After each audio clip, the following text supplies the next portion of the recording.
Deuxième heure de cette émission spéciale de 24 heures en 60 minutes sur la Charte de valeurs québécoises, présentée aujourd'hui par le ministre Bernard Drainville. On l'a entendu depuis le début de cette émission, certains émettent des réserves sur les moyens que compte utiliser le gouvernement marois pour, d'une part, assurer la laïcité ou l'indépendance de l'État et, d'autre part, encadrer les accommodements religieux. D'autre part, d'autres, par contre, appuient ces propositions et on en a reçu sur ce plateau. Je vous rappelle que vous êtes invités à participer à cette discussion par courrier électronique ou via Twitter. Nous poursuivons donc la discussion, cette fois avec les représentants de chacun des partis d'opposition. Mais d'abord, écoutons un extrait de l'entrevue que m'a accordé le ministre Drainville en tout début d'émission. On dit aux gens qui travaillent pour l'État, pendant vos heures de travail, quand vous êtes au service de vos concitoyens, vous devez accepter de mettre vos convictions politiques et religieuses de côté, et vous devez donc afficher la neutralité en n'affichant pas vos convictions personnelles.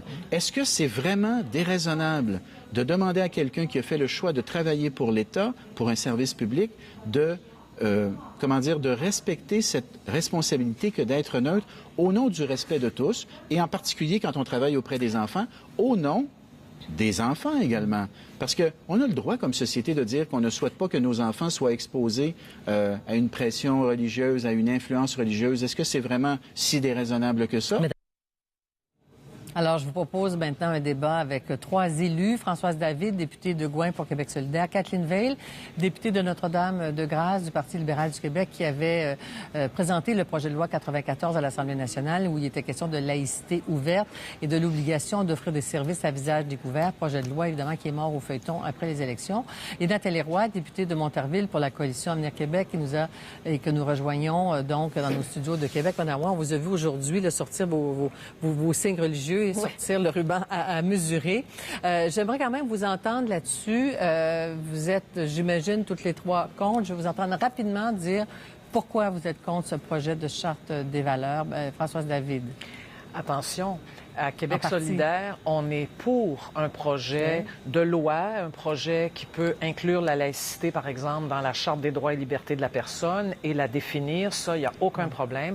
On est pour un projet de loi qui va définir, à partir de toute la jurisprudence des 20 dernières années, quelles sont les balises à partir desquelles on peut ou non accepter des accommodements religieux.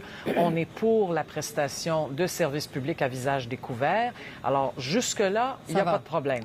C'est à partir du moment où le gouvernement, je dirais, s'enfarge dans la question des signes religieux qu'on commence à avoir des problèmes parce qu'il met sur le même pied le fonctionnement, les orientations des institutions politiques qui doivent être laïques. C'est très important pour nous, qui doivent être neutres. Et le fonctionnement, si vous voulez, des individus qui, pour nous, est toute une autre question. Madame Veil. Oui. Alors oui, vous retrouvez, Madame Dussault, beaucoup d'éléments qu'on avait dans le projet de loi 94. Donc, d'amener des balises, c'était un projet de loi cadre. Et justement, donc, comme M. Drainville le propose, il y avait des organismes qui allaient avoir des guides pour aider les décideurs face à des demandes d'accommodement. Et c'est notre gouvernement qui avait mis la lumière sur l'égalité homme-femme. Donc, aucun accommodement n'était acceptable si brimait l'égalité entre les hommes et les femmes. Et on déclarait dans ce projet de loi la neutralité religieuse de l'État. Donc, je pense que Françoise David et moi, avec les propos qu'elle vient de tenir, on est tous pour des balises, on est tous pour l'égalité homme-femme, qu'aucun accommodement ne pourrait être accordé si l'égalité entre les hommes et les femmes. Et c'est un point important, puis si on a le temps, j'aimerais y revenir. Oui. Et évidemment, la neutralité religieuse de l'État. Évidemment, le point important, et c'est vraiment la réaction qu'on a entendue aujourd'hui, M. Taylor, M. Bouchard, c'est de dire aux fonctionnaires de l'État qui ne peuvent pas porter un signe religieux. C'est absolument inacceptable et une déformation du concept même de la règle de neutralité religieuse de l'État. Et pour vous, Mme Roy, qu'est-ce qui est acceptable et pas acceptable dans ce projet aujourd'hui? Voilà, il y a plusieurs choses acceptables et plusieurs qui ne le sont pas. Nous, ce que nous disons, c'est que ça nous prend une charte de la laïcité. Il faut édicter quelque part que l'État québécois est laïque. L'égalité homme-femme, nous sommes tous d'accord. Ouais. Voilà, l'égalité homme-femme, mes collègues députés sont d'accord et nous le sommes tous. Ça, c'est non négociable. Il faut également protéger notre patrimoine culturel et religieux. On ne doit pas jeter le bébé avec l'eau du bain. Et nous, ce que nous préconisons, c'est que nous nous préconisons une approche responsable, une approche qui va être rassembleuse parce qu'on va définir précisément dans quelle mesure les signes religieux ne doivent pas apparaître, ne doivent pas être visibles. Et c'est très clair, nous disons Bouchard-Taylor et les enseignants pour des raisons évidentes. Et ce que nous disons, les signes religieux ne doivent pas être visibles. On n'embarque pas dans tout le débat de ce qui est ostensible ou ostentatoire. Et vous disiez tout à l'heure d'entrée de jeu que j'ai sorti mes crucifix, les galons mesurés. En fait, je n'avais pas le galon à mesurer parce que tout le problème sera là. Qui va dire qu'un signe religieux est acceptable et que l'autre ne l'est pas parce qu'il a telle dimension? La petite croix n'est pas plus acceptable pour vous que la grosse croix, disons.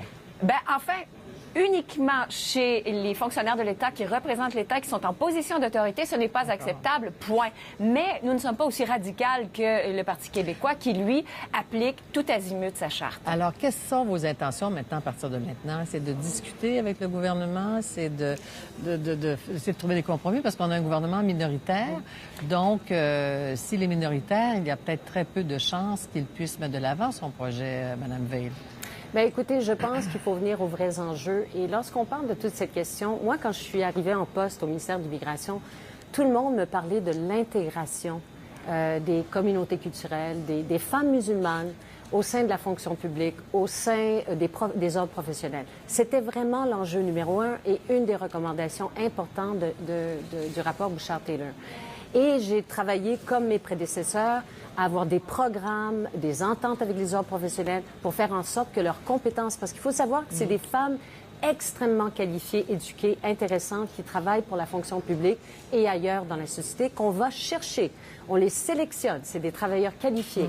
Et là, on est en train de dévier l'enjeu sur le port de signes religieux, alors que tout le monde devrait travailler ensemble pour une économie plus forte, pour l'inclusion. Alors nous, on va aller vraiment sur ce débat-là, parce que l'économie du Québec ne peut pas être en hold pendant qu'on discute de signes religieux. Il faut intégrer ces personnes pour qu'ils puissent contribuer. Madame David, des compromis possibles?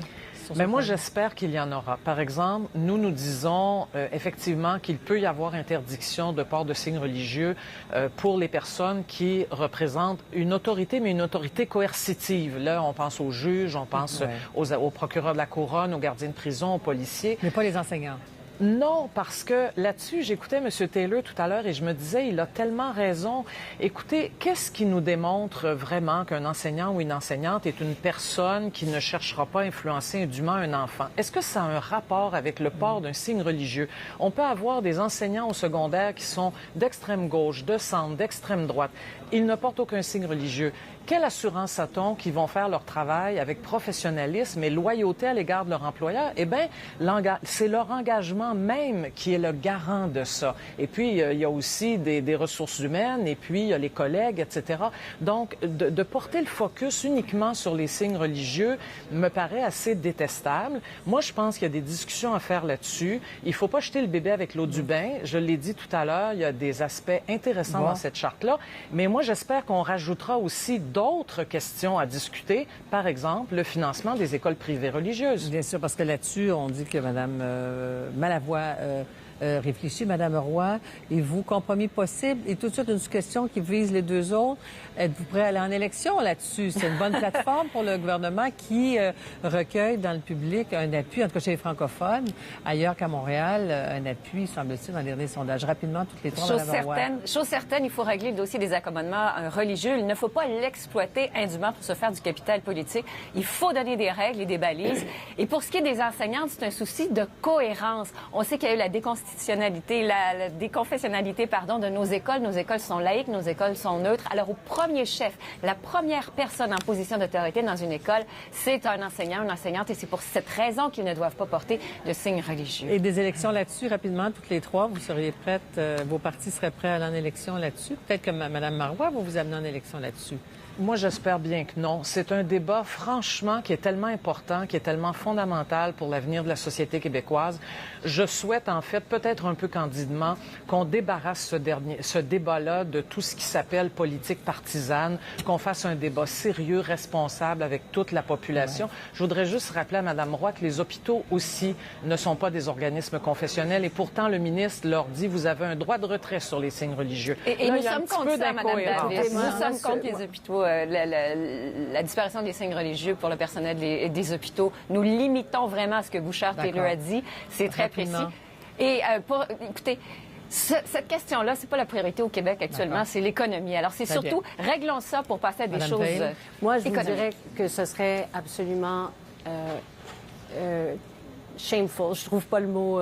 honteux de mener une élection sur cette question-là. Je serais profondément attristée par ça. Je pense pas qu'on puisse. Il faut qu'on parle d'économie, des vraies choses. Et je doute fort que les Québécois veuillent qu'on aille sur un sujet qui nous divise. Merci beaucoup à toutes les trois. On va vous suivre sur ce débat au cours des prochains jours, prochaines semaines. Au plaisir de vous reparler. Au revoir. Au revoir. Merci. Merci.